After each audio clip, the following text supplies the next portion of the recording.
Still, the lions have their own historians. The tales of hunting would always glorify the hunter.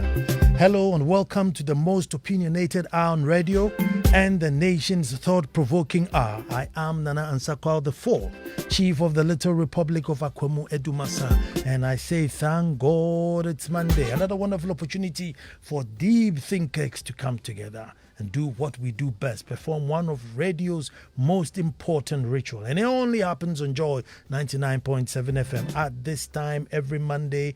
Make it a point to join us. Welcome to the show I call That's My Opinion. At the moment, so let's all get together and make truth good. Our topic today, folks, thoughts of a confused father.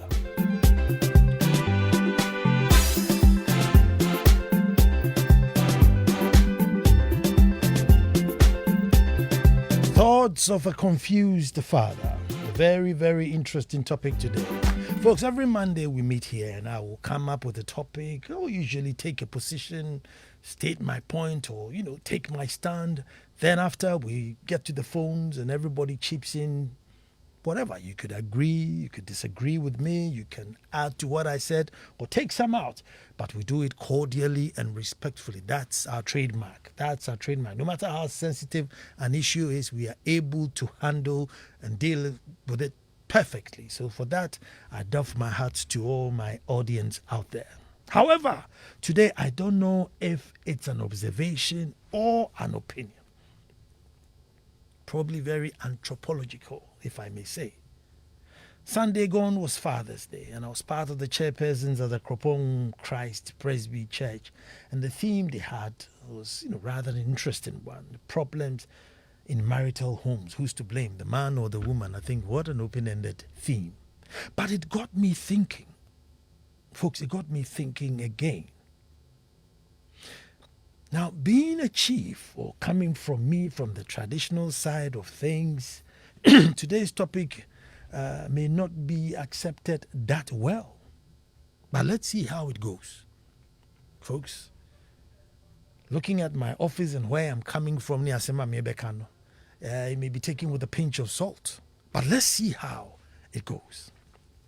Folks, there are so many things that have become an albatross round our necks that were not supposed to be there in the first place. We have inherited habits and cultures which, if we pay attention to, could really set us free. But there's this notion that because you're becoming civilized or because you're becoming exposed or whatever it takes, you must definitely adapt, a foreign culture, habit, something. And it becomes generally more accepted. Some are bad, some are good. But we have practiced it for so long that it becomes ours, and you don't even think, say, this thing could have been adopted or, incorporated from somewhere. Folks, now hear me out. The average Ghanaian woman, or your typical Ghanaian woman, is not a very good homemaker. I said your average Ghanaian woman, her strength is not at home as it has been trumpeted and thought of and presumed and almost signed, sealed and cemented. I'm sure by now the arguments have started, but please let me land. Don't shoot me yet. Don't shoot me yet. Let me land. Folks, the strength of our mothers, our sisters, the strength of the Ghanaian woman is an industry. The strength of the Ghanaian woman is an industry. The typical Ghanaian woman is a ferocious hunter and highly industrious. So that notion that woman has to cook and clean may be wrong in our side of the world or in this country. And may be unfair. But please don't eat me up yet. I will land. You see, this idea of housewives stay at home and cook and clean is a borrowed culture from those who colonized us through religion, through education, and of course, men being men, you know, took advantage of it. Here we are, we had women as equals, and then suddenly there's a regime, there's a wave, something going that was giving the man the upper hand. So if we can oppress women and shift more chores to them, then why not? So if suddenly there was a culture who was saying, okay, they be with your man here, with your man here, with your man here, keep quiet, men took advantage of that. And so, like everything, the more you do it, the more it becomes you, the more it becomes your culture, and the more it comes to stay. But I am saying that the idea of housewifism has never, ever been a Ghanaian culture.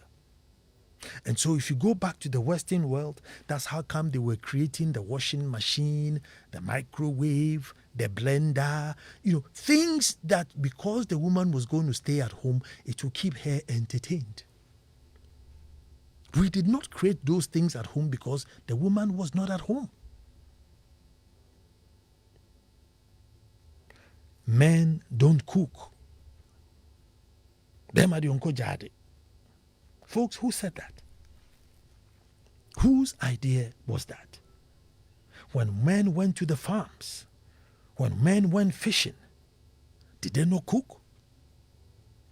What's the difference in cooking in the farm and cooking in the... Is it not the same ingredients, the same fire, the same thing you put together? So men have always cooked. In this side of the world, men have always cooked. So suddenly what happened? That we are now socializing our boys to believe that cooking is a taboo.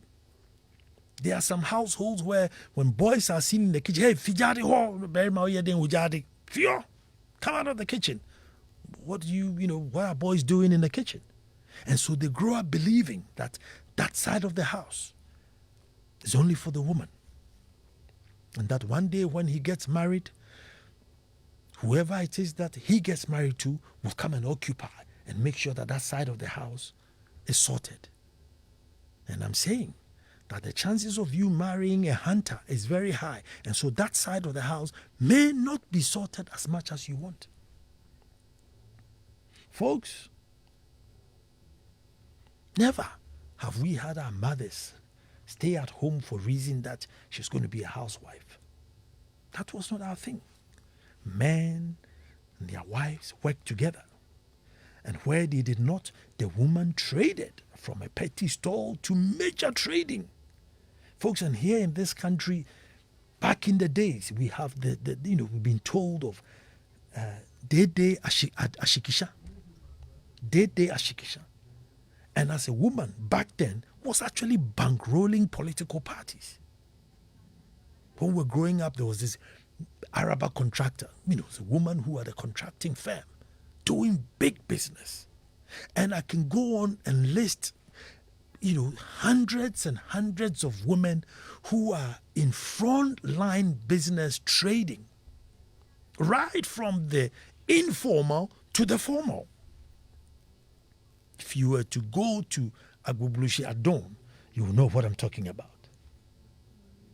So, folks, it could not be just a mere coincidence that Ghana has the highest female percentage per population that own businesses in the world. In the whole world. Folks, both in the formal and informal section, Ghana ranks number 1.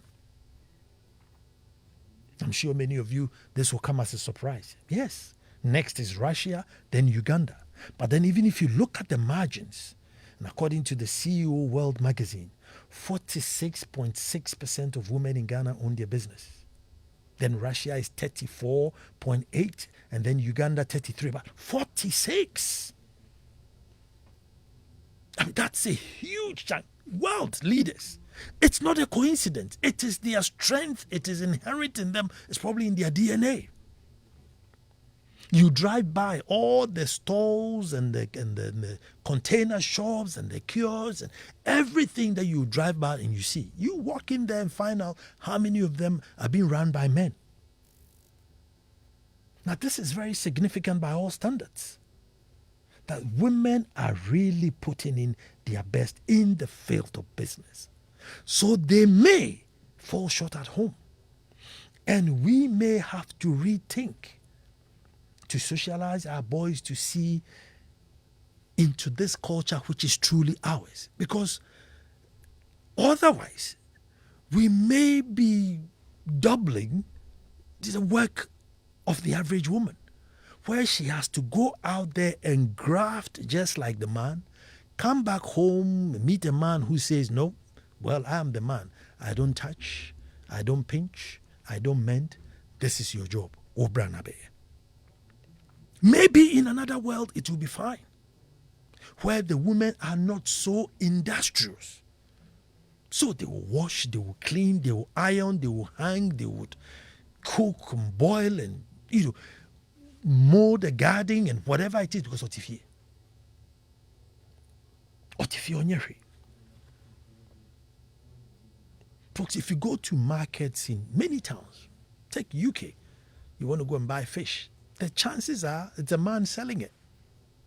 You want to go and buy vegetables, you want to buy onions, tomatoes, strawberries, whatever, it's a man. Mainly men are selling it. But here, no. Fish about. You go to the seaside, wait for the canoe, get her fish, bring it, come and sell it. If she has to smoke it, get the fish, smoke it, sell it, and the next day she's there. And they are so dedicated that if this is the product they're doing, i.e. tomatoes, lean season, high season, finished season, diminished season, you will go and meet her there with her tomatoes. And sometimes you see them on the track. They will travel to go and buy it, sit on the track and bring it. You see the Abusio Kai machos with tomatoes or onions or something in it, and there's a woman perched at the back.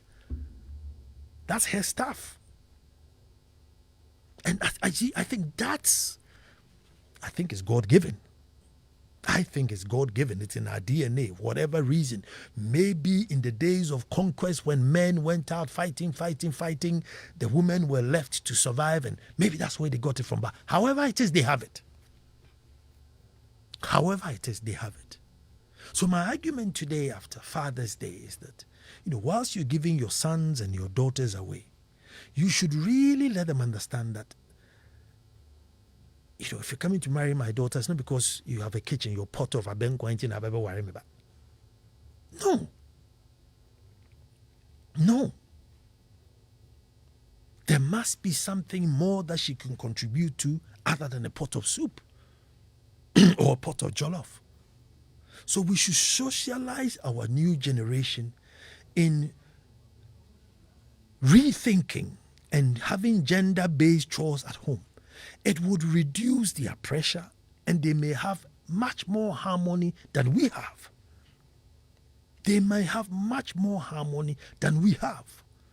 Where the guy goes into marriage knowing that, listen, I'm getting married to an industrious woman, and therefore I'll push her. Vice versa. Rather than there be, stop, by this time you have to stop trading because I'm hungry. Come home and do this. Come home and bath the kids. Come home and do this. Come home and do that. I am saying going forward, maybe we need to rethink and balance the equation so they may have happier homes than we have.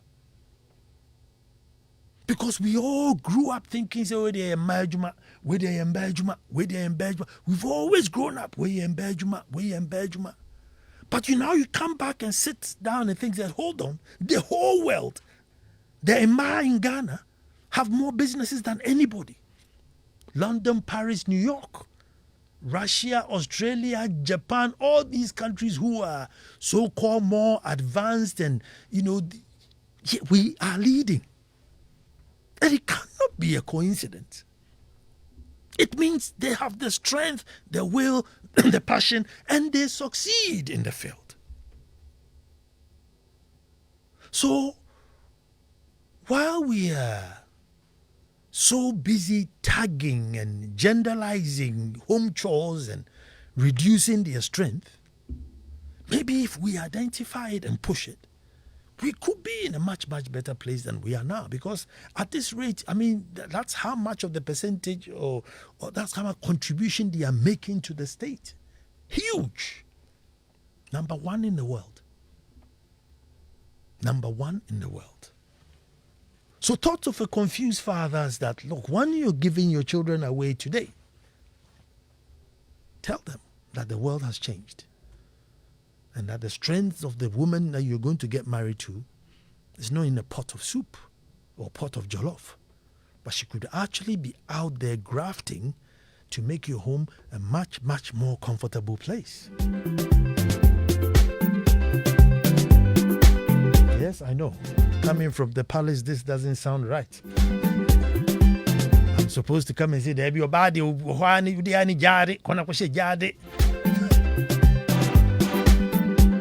is expected of me to say something like that. But I am saying no. It is not a coincidence that in the whole world, Ghanaian women are leading in enterprise and industry and businesses. It can never be a coincidence. So if that is where their strength lies, then let us recognize it as we go forward. And I really want to hear the woman this evening. It's 0302 216 541. 0302 216 541.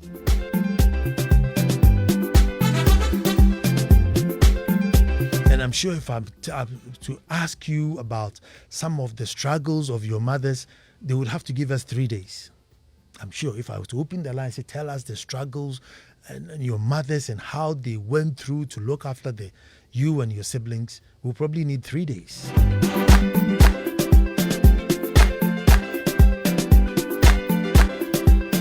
Good evening, Oye Nafienya.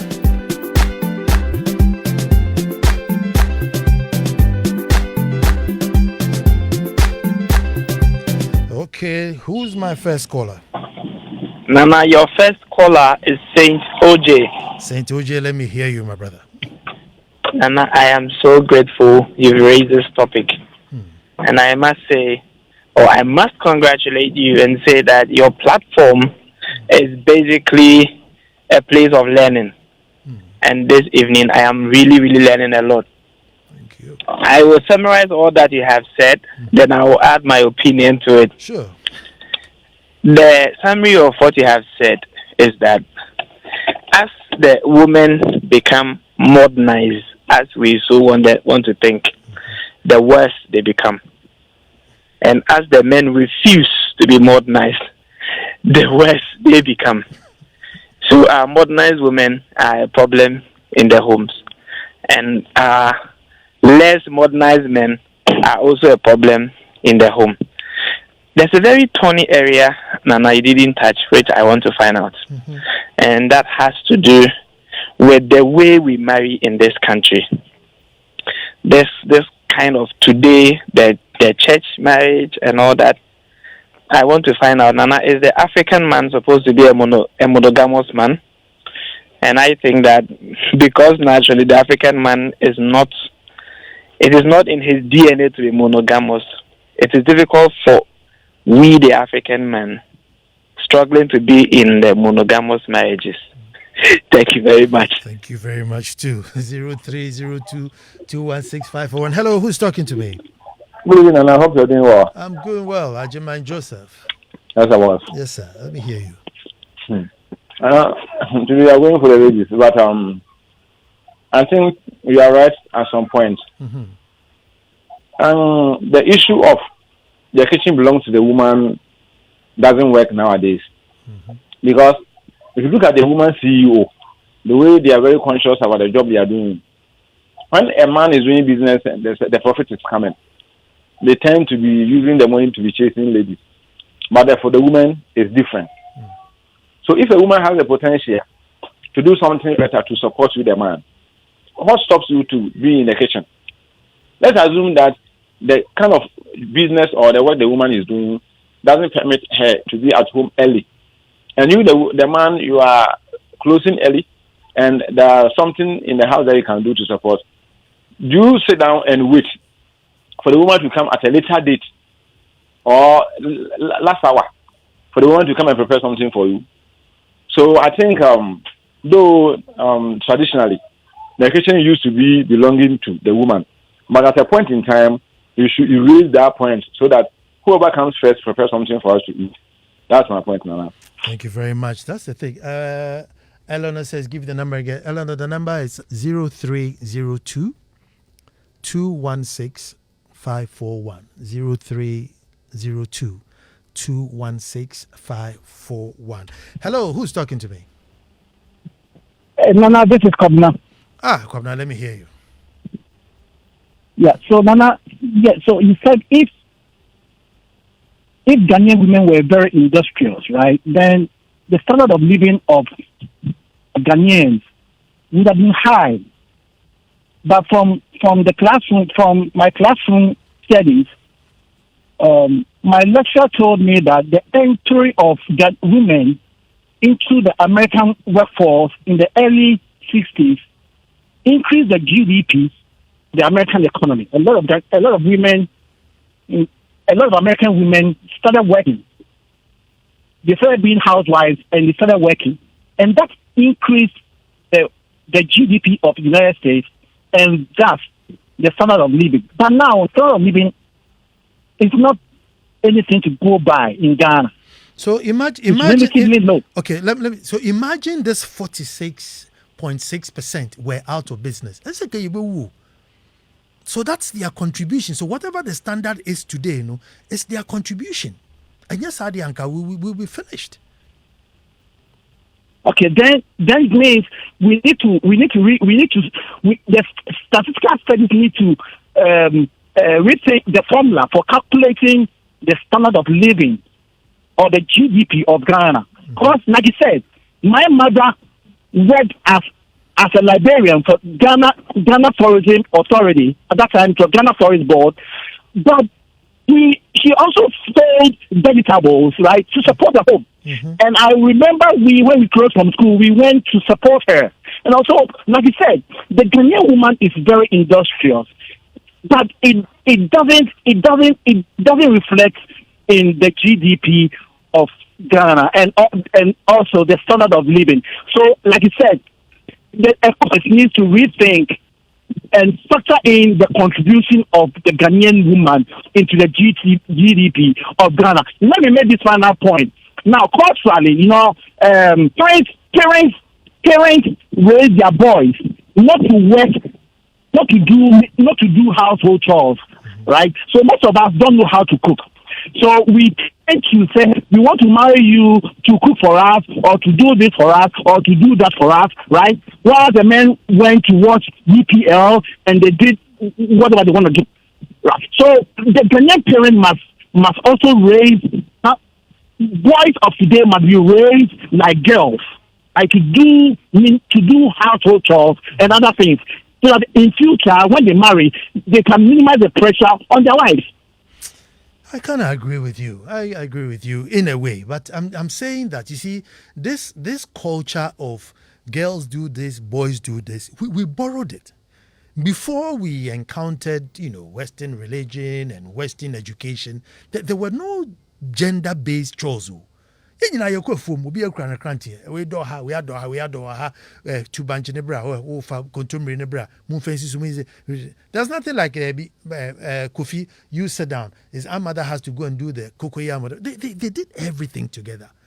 But it's when this Western culture came and they brought this division of labor, and we bought into it. But your wife will be, turning the fufu and you'll be pounding it until you have children who will come and aid you. You come back from the farm. One is doing the cassava. One is doing this one. There was a way in which we simulated domestically, but then the division helped us, and so we did it. Hello, who's talking to me? I'm JT from Boom. Let me hear you, my brother. Okay, so I must commend you on a good show you are doing. I'm a young guy in my 20s, and I think this issue with the role is for the women in the kitchen. I don't think it works for we, the young ones in this generation, because honestly, In fact, I was having a conversation one day with these older folks, and they were like, "You need a woman who will be in the house who cooks." And I was like, "I don't need that. I don't need to marry for my wife to be in the kitchen always, for her to be at home. The two of us have to be on the field to work." And so this is what I told them. I don't need that. And they were like, "Muni ni amoka, muni ni amoye." And I was like, no. In this generation, we don't need that. We don't need that at all. Thank you. Thank you very much. 0302216541. Hello, who's talking to me?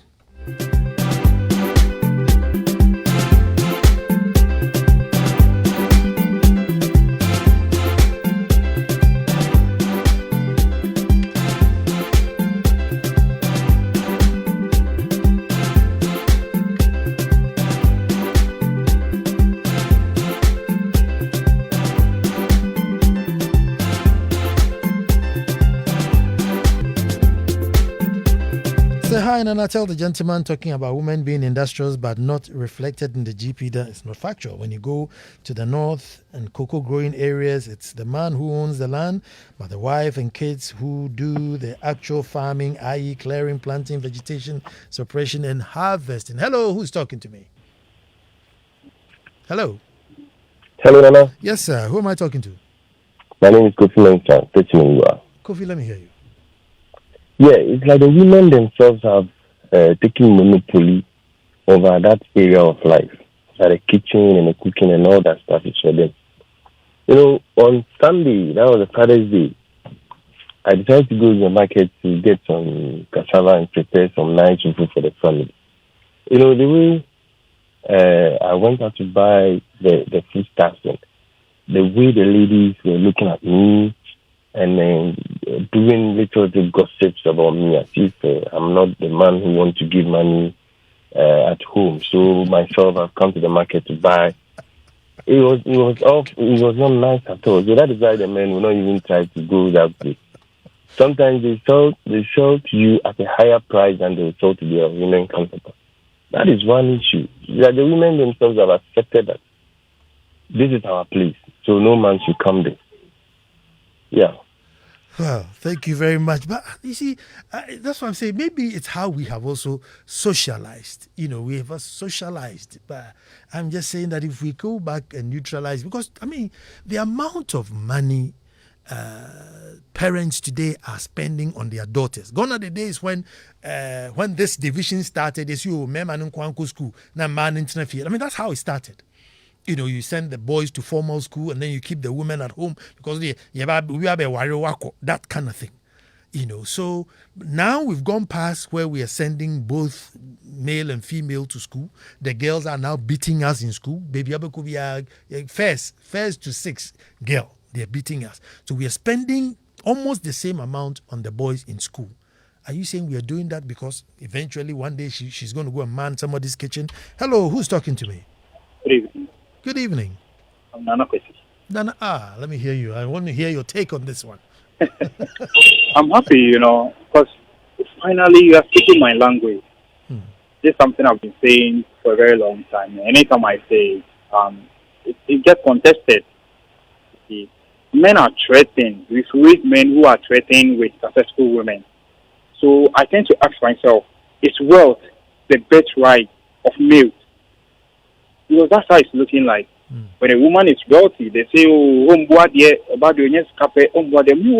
it's just a character. If the person do not respect, It has nothing to do with the success. And also, the basic survival skills that every human being must have, cooking, washing, laundry, every human being must have, has been genderalized. It's the woman who is supposed to do it. And the wealth part has also been genderalized. It's the man who is supposed to get the money and take care of the family. So anytime we cross, it becomes a problem. The women feel they are not being treated right. The men feel like, hey, I'm doing what I'm not supposed to do. But I tend to ask myself, are we not human beings first before our gender? So if you were a human being, why don't you ask yourself, what are some of the things that I need to survive before I even bring somebody into my life? If you begin to look at things from that aspect, then maybe washing, then maybe cooking, maybe doing the laundry. All of this is nobody will be threatened to do them, especially the men. Nana, I've always had issues with the upbringing. I was raised like that, but it didn't take me long to realize to unlearn all of these things. Nana.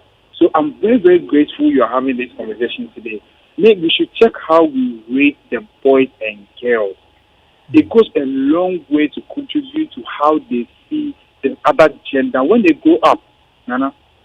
So I really thank you for having this conversation. Thank you very much. See, as we are telling the boys to go to the kitchen, then we should teach the girls also to how to check your oil. And apart, you open the bonnet and check to see if there's oil in the car. Is it dirty? We should teach the girls how to change your puncher. If your tie goes flat and there's nobody around, this is how you go about it. So that nobody's handicapped. Hello, who's talking to me? Hello. Hi. Hello. Nana Unkwaso. Medasi, who am I talking to? This is Eleanor. Eleanor. Yes, good. Yes. Nana, you say women, they say we are our own enemies. Mm-hmm. That is what they normally say. I have 3 girls and a boy. I have taught this boy. In fact, when he was in primary school, I'll give him a list to go and buy foodstuffs and all this. Mm-hmm. Now he's out of university. He's rented his own place and he cooks for himself and do laundry for himself. He does everything for himself, actually. You see, because when he was with me, I taught him how to cook. I didn't discriminate. Oh, you are a boy, so you can stay. The girls who come. No. I didn't do that, and it has benefited. Even now, when he comes, mommy, thank you. They call me mama, thank you. If it's all for you, when I was even at university, I couldn't have cooked for myself. So I think women, we should teach our sons how to do the house chores and all those things. In fact, I say that when he gets married, and I go to their house and to visit them, and I see him washing, making the laundry for. I won't say anything because who knows? Maybe the woman is even the one who is bringing the money home. So women, we need to learn how to teach our male children how to do these things for themselves. That's what I want to contribute. Well, thank you very much. Udute says to all of us who have daughters, we say amen. Hello, who's talking to me? Hi, Nana. Yes. Good evening. Good evening. I'm Kofi. Kofi, let me hear you. So I cook, I wash, I do the laundry, I do everything that a person should do, regardless of me having a partner. So in my home, it's not about you, it's about we. So you don't do this, but we do this. You don't do that, but we do that. Just to add up to what you said about teaching them how to change oil, all of this I couldn't agree less with you, Nana. All of these things are basic survival skills. So you are traveling and you have an issue with your car in the middle of nowhere. Maybe your car is even down. Are you going to call your husband? Or if you can fix it, you just do that. Wouldn't it benefit you? But of course, what do we say? They say the woman is the weak side, and it's been drummed into their head to the point that some of these things they think they can't do. But really, and I think about it, you can check your oil, you can change your tie. I mean, wouldn't it help you? So I couldn't agree less. Like I said, in my home, you don't do. We do. I don't pay the bills, we pay the bills. You don't do the cooking, we do the cooking. And it's working, Nana. There's no stress, and we are happy. Unfortunately, if somebody should come from outside and see this, the person will say, oh, Obama ni yokotobonku. You understand? Obama no nyashi onko ejuma, and I hear an echo ejuma, and I even say, but you see, we both work, and we come home and we do what has to be done. So, Charlie, thank you, Nana. Thank you. Today, I'm very happy. I'm really, really happy you're having this conversation. Well, thank you. Thank you, too, and I'm glad you called. For those of you who just tuned in, I was saying that the strength of the Ghanaian woman, the typical Ghanaian woman, is not in homemaking. The strength of the Ghanaian woman is not in homemaking. Why? Because she is so industrious. And I don't see how they can combine two. I mean, just imagine a woman who wakes up at 3 a.m. to go to Agbubulushi or somewhere to wait for the truck to bring tomatoes from Burkina Faso. Probably a whole quarter of the truck on Obertoni now. You look at her and her filthy apron, you'll be shocked the thousands that she'll take away from that apron, buy the tomatoes. By 11 a.m. that morning, she'll probably have sold it all, go home, sort the house out, chase the next morning. So I'm saying that woman's strength. It's not like the one who's just at home with a lawnmower, trim the hedges, do this, wash the curtains, change the bed. They are not. That's not their strength. And I'm saying that we need to also identify that God gave us women who are very industrious. So let's push them that direction rather than limiting the species of the weaker sex. If I could see 46.6% of women running their business, bigger than any country in the world. Bigger than any country in the world. So if we use the same yardstick that, when the English came here or the Portuguese came here, Mrs. Smith was at home planting roses, clipping, daisies and whatever it is, until Abena should be doing the same. Meanwhile, 3 a.m., Abena is waiting for the canoe to get her salmon, to go and smoke, get it ready by 3 p.m., smoked salmon is ready, or beton, and salad the next day, wako. So their strengths are different. I'm not saying the one who does home is better than the one who is industry, but I'm just saying that they have different strength. However, we seem to be putting them all in one basket that because A is doing it, B must do it, forgetting what other strengths B is bringing on the table.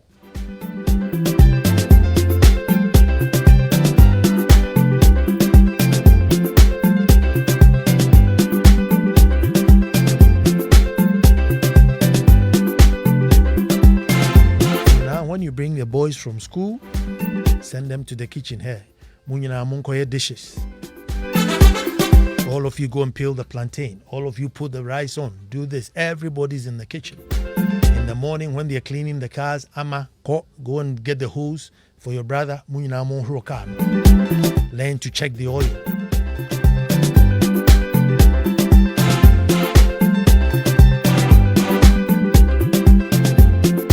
This one says women themselves have accepted the notion that the kitchen is for them. If a man goes to the market to buy foodstuff, the same woman rather mock at men. They call you all sorts of names and tend to sell at a higher price to the men than they will sell to their counterpart women. Hello, who's talking to me? Hello, this is Hilford calling from Baton, Nana. Let me hear you, my brother. Yeah, thank you for your words today. I think the problem is coming from our parents. They're supposed to be calling we the boys anytime they are going to teach the kids. Because to me, as for young, my mom normally call me and teach me. Today, she's no more alive, but I can perform all house chores that women do. So I may say that the problem is coming from our parents. If they should be calling all of us into the kitchen and teach us, I don't think there will be a demarcation that this is what for a girl, this is for a boy. Thank you.